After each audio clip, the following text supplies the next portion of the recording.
வயநாடு அழகிய இயற்கை தளம் இன்று சிதைத்து போடப்பட்டிருக்கிறது. முற்றிலுமாக சிதைக்கப்பட்ட இடங்களை நாம் காணுகிற போது இந்த இடம்தானா அந்த இடம் என்று நினைக்க தோன்றுகிறது. ஆம்புலன்ஸில் முதல் 10 ஆம்புலன்ஸுகள் இறந்து போன உடல்களை கொண்டு செல்கின்றன என்கிற காட்சிகளும், இங்கே பார்க்கிற இந்த காட்சிகள் ஏதோ இங்கே பெரிய ஆறு ஓடிக்கொண்டிருந்தது, அதில் ஏதோ பிரச்சனை என்பதற்கான இடங்கள் இல்லை. இங்கே நூற்றுக்கணக்கான ஆயிரக்கணக்கான மக்கள் வாழ்ந்தார்கள். அந்த இடங்கள் இன்றைக்கு முழுவதுமாக சிதைக்கப்பட்டு இடிந்து விழுந்து கிடக்கிறது. எப்போது நீருக்கு கோபம் வரும், எப்போது அது பொங்கி எழும், எப்போது நம்மை அது அழிக்கும் என்பது நம் கையில் இல்லை என்பதற்கான ஆகப்பெரிய அத்தாட்சிகளாக ஒவ்வொன்றாக ஒவ்வொரு ஊரிலும் நடந்து கொண்டேதான் இருக்கிறது. இப்போது நீரின் பிரவாகம், நிலச்சரிவு, அதன் கொடுமைகள், அதனுடைய காட்சிகளை நாம் பார்த்து கொண்டுதான் இருக்கிறோம். இதோ ஏதோ ஒரு இடத்தில் இருந்து எழுந்து வரக்கூடிய நிலையில் இருக்கிற மூதாட்டியாக அவர்கள் இல்லை. மண்ணுக்குள் எவ்வளவு நேரம் புதைந்திருந்தார்கள், எவ்வளவு நேரம் மூச்சை பிடித்துக் கொண்டிருக்கிறார்கள். கொஞ்சம் கொஞ்சமாக மண்ணை எடுத்து அவர்களை வெளியே கொண்டு வருகிற போது இதில் நமக்கு படிப்பினை இல்லையா? தண்ணீருக்குள் இருந்து பிள்ளையை தூக்கி கொண்டு ஓடி வருகிற ஒரு சகோதரன் அந்தரத்தில் தொங்கிக் கொண்டு பணி செய்கிறவர்கள் சொல்லும் போது நமக்கு அத்தாட்சிகள் இல்லையா? நாங்கள் இங்கே இருந்து தப்பித்து வந்தோம். 3 மணி இரவில் நடந்தது, 2 மணி இரவில் நடந்தது, ஒரு ஊரையே காணவில்லை. நாங்கள் இங்கே காப்பாற்றப்பட்டோம். என்னிடம் இருந்த வீடு போய்விட்டது, என் ஊரையே காணவில்லை என்றொருவர் கதறி அழுகிற இந்த காட்சிகளில் நமக்கு படிப்பினைகள் இல்லையா? உயிரை அடமானம் வைத்து வேலை செய்கிறார்கள். யாரையாவது காப்பாற்றிவிட மாட்டோமா? பையாக சுருட்டி கொண்டு போகிற உடல்கள்.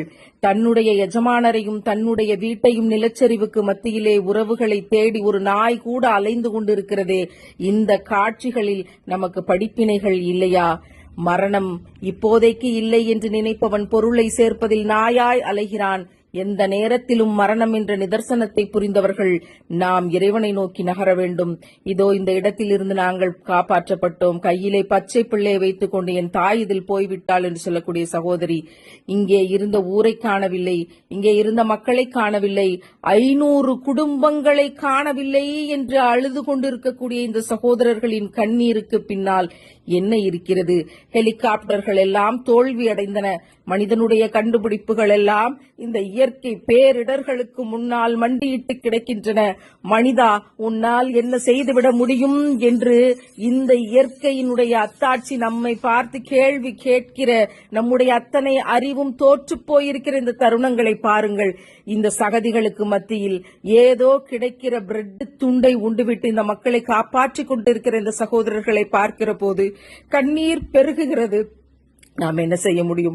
அழுது கொண்டிருக்கிற இந்த சகோதர சகோதரிகளுக்காக நிறைய பிரார்த்தனை செய்ய வேண்டும். இங்கே பாருங்கள், செலோடேப்பை வாயால் பீத்து இறந்து போன உடல்களின் மீது ஒட்டி கொண்டிருக்கிற ஒரு மருத்துவரை பாருங்கள். அந்த பெண்மணி எத்தனை கலக்கத்தோடு செய்திகளை பதிவு செய்திருக்கிறார்கள் என்பதை செய்தித்தாள்களில் படிக்கும்போது நம்மால் கண்ணீரை கட்டுப்படுத்த முடியவில்லை. இவற்றிலெல்லாம் நமக்கு படிப்பினைகள் இல்லையா?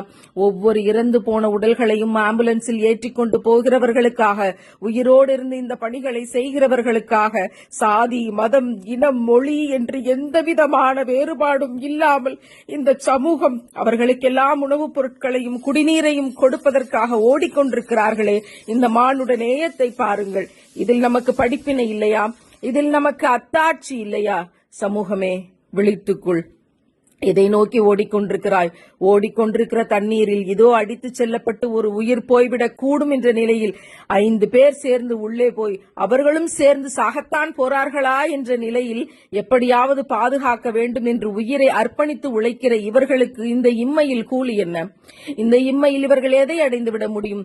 உயிரை பணயம் வைத்து ஒவ்வொரு பிள்ளையையும் காப்பாற்றுவதற்காக நாம் இங்கே அடுத்த வேளை பிரியாணிக்காக திட்டமிடுகிற போது இப்படியும் இந்த உலகத்தில் நம்முடைய கேரளாவில், வயநாட்டில் யாரோ ஒரு இளைஞன் இப்படி தண்ணீருக்குள் புகுந்து ஒரு உயிரை காப்பாற்ற ஓடிக்கொண்டிருக்கிறான். இப்படியே போனால் நாளைக்கு இந்த பூமியில் தங்கம் இருக்கலாம், ஆனால் அதை எடுப்பதற்கு மனிதன் இருக்க மாட்டான். இறந்து போன உடல்களாகத்தான் எல்லா இடத்திலும் இருக்கும் என்று இறைவன் சொன்னானே, அப்படிப்பட்ட காட்சிகளை கண் முன்னால் நாம் பார்த்து கொண்டிருக்கிறோம். திருக்குரானில் இறைவன் சொன்னான், இந்த பூமியை நான் புரட்டுவேன், மலைகள் அழிக்கப்படும், பிரம்மாண்டங்கள் சிதைந்து போகும், அழகியல் என்று நீங்கள் எதையெல்லாம் சொன்னீர்களோ அவை எல்லாமே அழிக்கப்படும் என்று இறைவன் சொன்னானே, அவற்றை நாம் ஏதோ வார்த்தைகளாக படித்தோம், திருமறையாக ஓதினோம், தினமும் மனப்பாடம் செய்வோம், அவற்றை பயான்களில் பேசுவோம் என்று கடந்துவிட்டு போய்க் கொண்டிருக்கிறோமே. இதோ முண்டக்கை கிராமம் எங்கே? நம் கண் முன்னால் இருந்த கிராமம் இன்றைக்கு இல்லை. அந்த கிராமம் எங்கே? இதோ சூரல் மலை என்ற மலை எங்கே? அங்கே இருந்த கிராமம் எங்கே? அங்கே இருந்த மக்கள் எங்கே? இதோ மேப்பாடி என்று இருந்த கிராமம் எங்கே? அங்கிருந்த மக்கள் எங்கே? மனிதனுடைய பிரம்மாண்டத்தின் அடையாளமாக இருந்த சாலைகள் எங்கே? அவன் போட்ட அந்த சாலைகளும் அவனுடைய அறிவாற்றலினுடைய எச்சங்களும் எங்கே? எதுவுமே இல்லாமல் அத்தனையும் திருப்பி போடப்பட்டு அழிந்து போய் 500 மக்களை காணவில்லை, 500 குடும்பங்களை காணவில்லை, 2 மலைகளை காணவில்லை, என்னுடைய ஊரையே காணவில்லை என்று பரிதவித்து நிற்கிற இந்த பரிதவிப்பின் பின்னால் மனித கூட்டமே படிப்பினைகளை பெற்றுக்கொள். நீ எத்தனை அலங்காரத்தில் வேண்டுமானாலும் இருக்கலாம், எத்தனை ஆடம்பரத்தில் வேண்டுமானாலும் இருக்கலாம், இறைவன் நாடிவிட்டான் என்றால் அது ஒரு நொடியில் புரட்டப்படும் என்பதற்கான கண் முன்னால் பார்க்கிற அத்தாட்சி இதுவாக இல்லையா?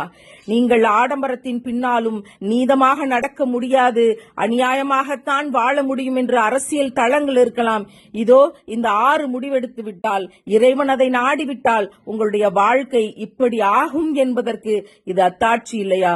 மனித கூட்டமே, இங்கிருந்த மலையை காணோம், எத்தனை உசுறு போச்சுன்னு தெரியல என்று வயநாடு நிலச்சரிவின் சேதங்கள் குறித்து உள்ளூர் வாசிகள் விவரிக்கக்கூடிய ஒவ்வொரு காட்சியிலும் நமக்கு அத்தாட்சிகள் இருக்கிறது.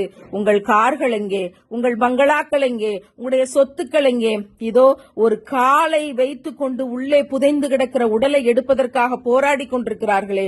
என் தாயை காணவில்லை, என் தகப்பனை காணவில்லை என்று அழுது கொண்டிருக்கின்ற இந்த சிறுவனின் கண்ணீருக்கு பின்னால் நாம் என்ன ஆறுதலை சொல்லிவிட முடியும்?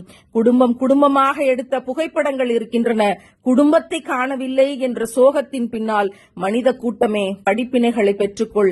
எந்த மலையையும் நான் சாய்ப்பேன், அது தூள் தூளாகும், அது பொசுங்கி போகும், கட்டிடங்கள் அனைத்தும் அழிந்து போகும், ஒரு நொடியில் அது நடக்கும் என்று இறைவன் சொன்ன காட்சிகளை உலகம் அத்தனையிலும் பல்வேறு இடங்களில் இன்றைக்கு நாம் கண் முன்னால் பார்த்து கொண்டுதான் இருக்கிறோம். மனித கூட்டமே, உன் ஆணவம் இப்படி அழியும், உன் அகங்காரம் இப்படி அழியும், உன் பாரம்பரிய பரம்பரை பெருமைகள் இப்படி அழியும் என்று இறைவன் அத்தாட்சியாக இந்த ஒவ்வொரு காட்சியையும் தந்திருக்கிறான். பூமியில் ஒரு உயிரினம் கூட மிச்சமில்லாமல் மொத்தமாக அழிந்துவிடும் என்று இன்றைக்கு விஞ்ஞானிகள் எச்சரிக்கை செய்து காணொளிகள் வெளியிடப்படுகின்றன. இன்னும் 250 மில்லியன் ஆண்டுகளில் பூமியில் ஒரு உயிரினம் கூட மிச்சமில்லாமல் அழிந்து போகும் என்று விடுக்கிற எச்சரிக்கை இன்றைக்கு வாழ்ந்து கொண்டிருக்கிற ஆணவ திமிரின் மனித கூட்டத்திற்கான எச்சரிக்கை தான். நீதமாக நடந்து கொள்ளுங்கள், அன்பாக இருங்கள், மற்றவர்களுக்கு உதவி செய்யுங்கள், ஆசைப்பட்டு சொத்துக்களை சேர்க்காதீர்கள், முடிந்த வரைக்கும் ஏழைகளுக்கு தினமும் உதவி செய்து கொண்டே இருங்கள், படிப்பினை பெற்றுக் கொள்ளுங்கள்.